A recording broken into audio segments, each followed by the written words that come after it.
అందరికీ నమస్తే. ఇతని పేరు రోహిత్ ప్రధాన్. ఇతను గత 20 సంవత్సరాల నుంచి నాగారంలోని కింగ్స్టన్ పీజీ కాలేజీలో వాచ్మెన్గా డ్యూటీ చేస్తున్నాడు. ఇతనికి భార్య, ఇద్దరు పిల్లలున్నారు. బాబు 10th క్లాస్ చదువుతుండు, పాప 8th క్లాస్ చదువుతుంది. ఈయనకి ఇప్పటివరకు గవర్నమెంట్ నుంచి కొన్ని రకాలైన పథకాలు అందినాయి, కానీ ఈయన 2018లో డబుల్ బెడ్రూమ్కి అప్లై చేశాడు. ఈయన అన్ని రకాలుగా అర్హుడు.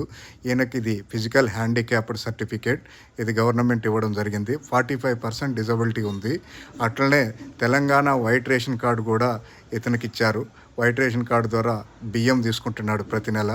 అట్లనే ఇతనికి తెలంగాణ యొక్క రేషన్ కార్డు కూడా ఉంది. రేషన్ కార్డు, పెన్షన్ కార్డు, అట్లనే ఆధార్ కార్డు కూడా ఇక్కడ ఉంది. ఓటర్ ఐడి కూడా ఇక్కడ ఉంది.